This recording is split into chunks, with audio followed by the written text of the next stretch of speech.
yung pagluto po ng mani or ng peanuts.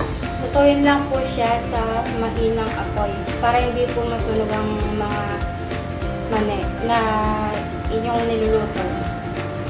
Hindi po mapigla yung pagkakaluto po.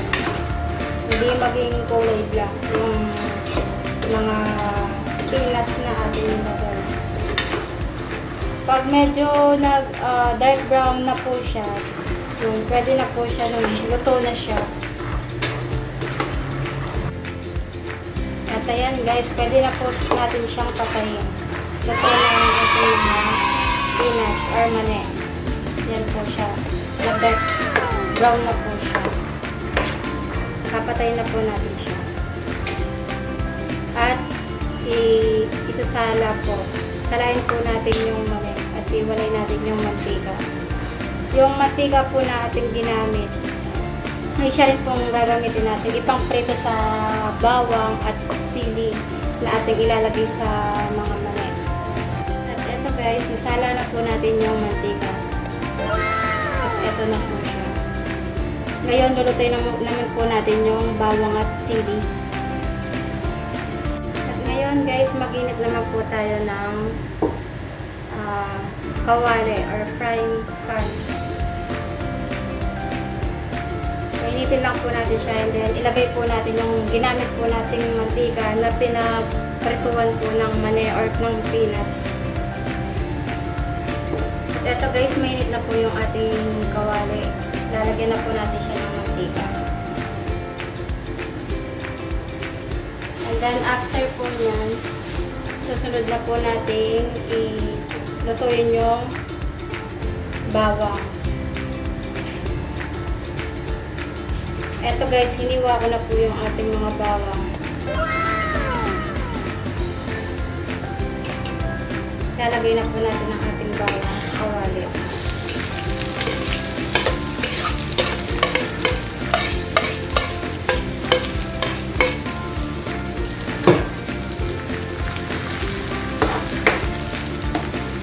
Dinamihan ko po kasi mas masarap po kasi pag maraming bawang yung fried mani. Ayan, ganyan po. Hanggang sa mag-brown po yung bawang na ating inilagay or garlic.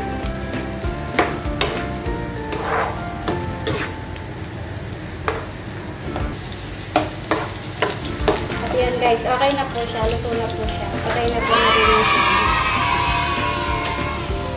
Ayan, sasalain din po natin yung sili sa mantika. At ngayon guys, ilalagay na po natin yung bawang na ating ipinrito dito. Ihalo na po natin sa mga mani or peanuts. Ihalo po natin siya sa mani. Haluin natin siya. And then ngayon guys, isunod naman po natin ilagay yung sili. Para medyo maanghang po yung mani nating pinrito. Ito guys, yung mani na po nating ginawa, pwede po siyang gawing pang negosyo. Or habang nanonood po ng TV, pwede rin siyang kainin habang nanonood ng TV.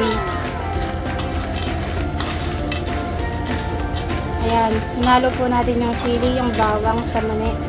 And then, sunod, lagyan na po natin siya ng 2 tablespoons of salt. Hinalo po natin siya.